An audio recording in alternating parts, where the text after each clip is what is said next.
to his word as he rubbed the tip of the vibrator onto her clitoris, which made her buck her hips upward. And he tormented her by teasing her, physically arousing her until he slowly entered the vibrator inside her womanhood, where he noted that her hymen was already broken due to past battles with several villains, and began to push and pull like a real penis would. And the vibrations from the vibrator stimulated her inner walls, and she was being aroused against her will. Yaoyorozu made more muffled screams as her hips bucked up and down as the vibrator went in and out of her, slow at first, then a bit fast before going slow. You can see her hips reacted as she is being aroused, and J.I.R.O. was worried about the fact that she could be next and tried to think of a way to break free and stop him. Elsewhere, the scene shifts inside the cabin where the possessed Midoriya is sitting on the wide couch, with Kendo straddled on his lap, as he mentally commanded her body to do so, and she was compelled to do as he commanded. Their crotches pressing each other and she could feel his erection pressing her despite them wearing their underwear. Kendo tried hard to resist but is unable to.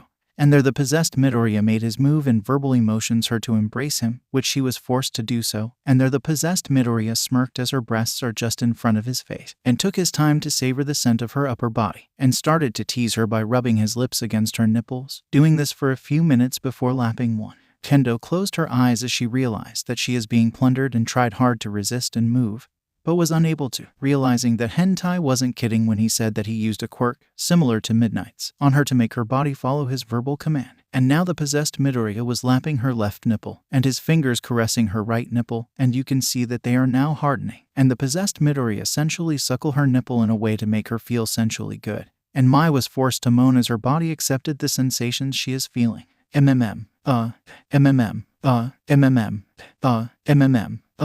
Kendo is now only clad in her panties while the possessed Midoriya is only in his loose brief, and you can see a straight tent on the crotch area. And he held her hips as he pressed his crotch against hers, slowly thrusting forward, and she is forced to moan as the pleasure began to build up, and she vainly tried to reach out to Haruhiko, to no avail. Midoriya. This is delightful. Stop. Sorry. I can't. Having fun. Please. Enjoy it. You will love it. And no. Yes. Smirking. The possessed Midoriya made his next move and is now sitting on the wide couch, with Kendo straddled on his lap, as he verbally commanded her body to do so. And she was compelled to do as he commanded, as she is forced to press and rub her crotch against Midoriya. Their crotches pressing each other and she could feel his erection pressing her despite them wearing their underwear. Kendo tried hard to resist but is unable to. And there the possessed Midoriya made his move and mentally motions her to embrace him, which she was forced to do so, and there the possessed Midoriya smirked as her breasts are just in front of his face, and took his time to savor the scent of her upper body, and started to tease her by rubbing his lips against her nipples, doing this for a few minutes before lapping one. Kendo closed her eyes as she realized that she is being plundered and tried hard to resist and move, but was unable to, realizing that hentai wasn't kidding when he said that he used somnambulist on her to make her body follow his verbal command. As now the possessed Midoriya was lapping her left nipple, and his fingers caressing her right nipple, and you can see that they are now hardening. And the possessed Midoriya sensually suckle her nipple in a way to make her feel sensually good. And Kendo was forced to moan as her body accepted the sensations she is feeling. The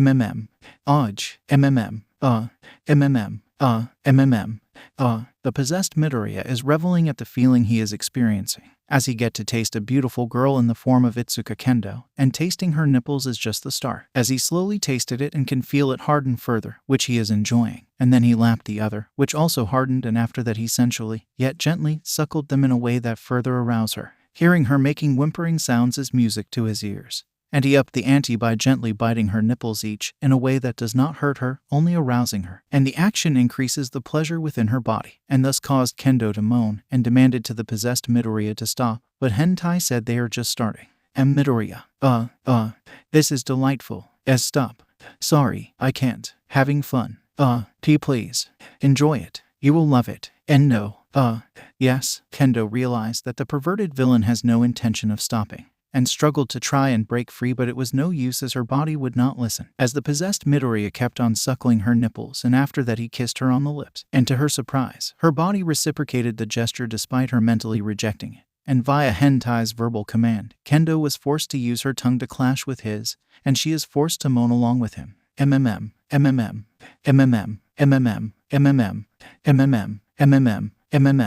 Kendo realized that the perverted villain has no intention of stopping, and struggled to try and break free, but it was no use as her body would not listen, as the possessed Midoriya kept on suckling her nipples, and after that he kissed her on the lips. And to her surprise, her body reciprocated the gesture despite her mentally rejecting it. And via hentai's verbal command, Kendo was forced to use her tongue to clash with his, and she is forced to moan along with him.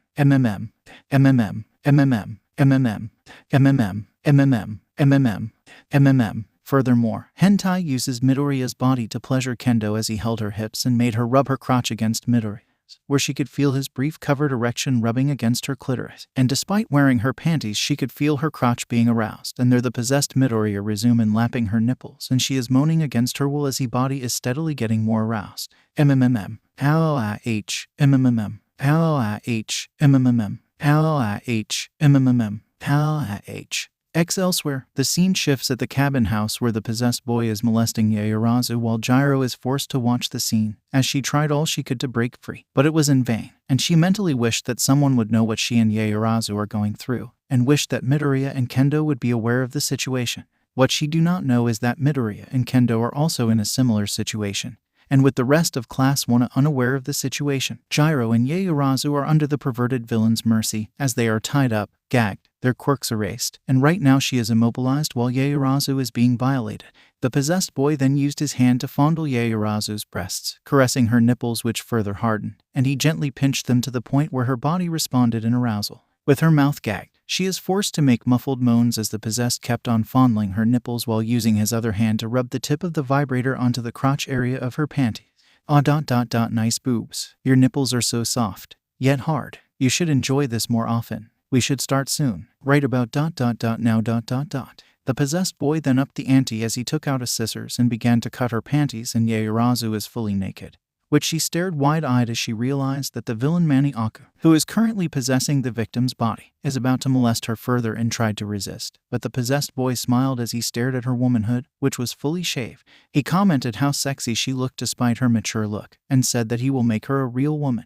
𝗂𝐬𝐬𝐺 shook her head while making muffled screams as she believed that he intended to rape her, but he assured to her that he has no intention of doing that, claiming that he wants to remain pure, and seeing her orgasm via the vibrator would be enough for him. She stared in surprise as he wiggled his eyebrows, which she only made muffled screams, yet he urges her to just accept it and go along for the ride. Now, 3,000. Don't be shy. 3,000. I am about to give you a good time. 3,000. Here it is. 3,000. The possessed boy made true to his word as he rubbed the tip of the vibrator onto her clitoris, which made her buck her hips upward, and he tormented her by teasing her, physically arousing her until he slowly entered the vibrator inside her womanhood, where he noted that her hymen was already broken due to past battles with several villains, and began to push and pull the device in and out of her, like a real penis would. And the vibrations from the vibrator stimulated her inner walls, and she was being aroused against her will. 𝗂𝐬𝐬𝐺 made more muffled screams as her hips bucked up and down as the vibrator went in and out of her, slow at first, then a bit fast before going slow.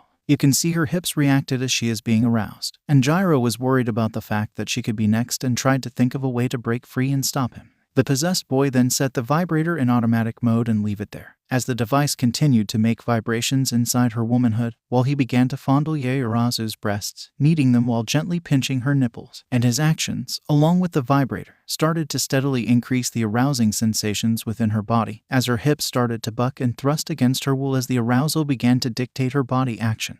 She shook her head as she tried to ignore the pleasure, but her body would not listen, and the possessed boy verbally tormented her. Now, 3,000. Don't be shy. 3,000. I am already giving you a good time, so don't fight it. 3,000. See, you're having a good time. 3,000. Hearing her struggle was music to his ears, as he enjoyed every moment of it, and feeling that he has all the time in the world. He grinned as he released his hands and gently, yet sensually, took a nipple inside his lips, gently tasting them, which made 𝗂𝐬𝐬𝐺 screamed in muffled sounds as she is being violated further, and she struggled even more, but it was in vain as her wrists and ankles are tied at separate corners. The possessed boy then took her other nipple inside his lips and lapped it, and 𝗂𝐬𝐬𝐺 shook her head rather violently as she wants to break free. But he moaned sensually as he is lapping her nipples while she made muffled screams as she protested at what he is doing to her. 3,000. 3,000.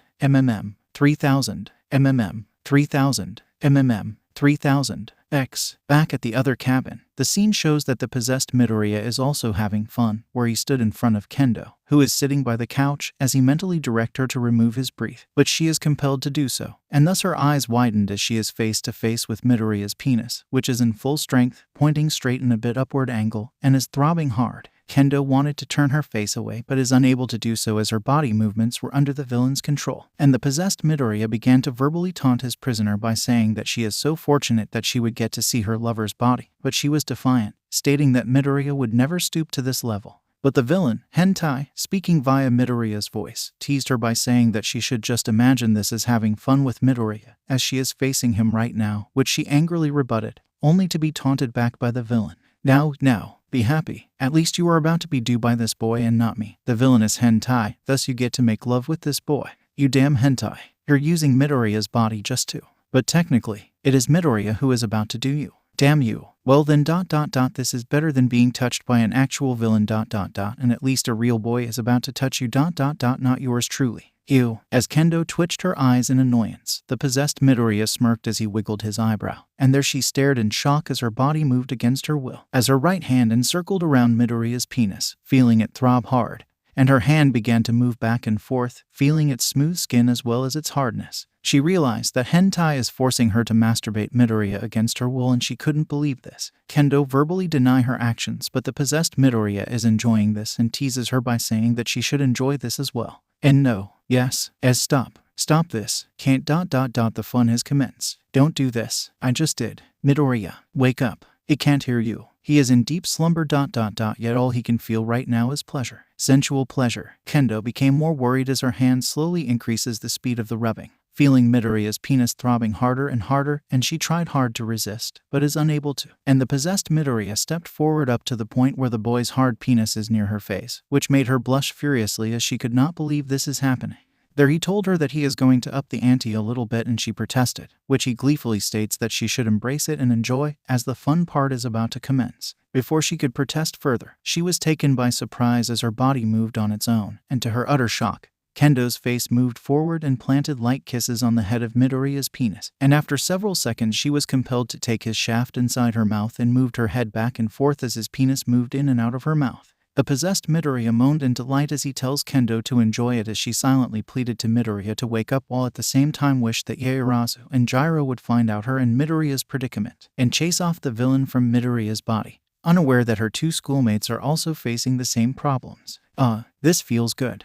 You should enjoy this. We have the whole day ... so relax ... and be happy. At the streets, Gran Torino is using his quirk, Jet, to travel at high speed with 𝗂𝐵 riding on his back, as she is using her quirk to search for Midoriya and Kendo, and the two pro heroes felt like it was deja vu once more, as they had a feeling that something similar to last time is happening again and wondered if they might catch the culprit this time, as they feel that Midoriya and Kendo are screwing each other out against their will like what happened last time. This feels like deja vu all over again. You think so, Torino? Yeah ... and I have a feeling that those two teens are once again being forced to screw each other again ... and probably worse. Oh dear, I hope your hunch is wrong. I hope that I am. If it turns out that I'm right, those kids might end up getting traumatized. We better hurry and find the kids. Right. The two pro heroes have no idea that aside from Midoriya and Kendo, another situation is taking place, as Ieyasu and Jiraiya are facing a similar situation, as the two girls are currently being molested by a villain who managed to deactivate their quirks and is now plundering the two girls' bodies in a sensual way. And right now Torino and 𝗂𝐵 are focused on finding Midoriya and Kendo as they continue their search for the two teens.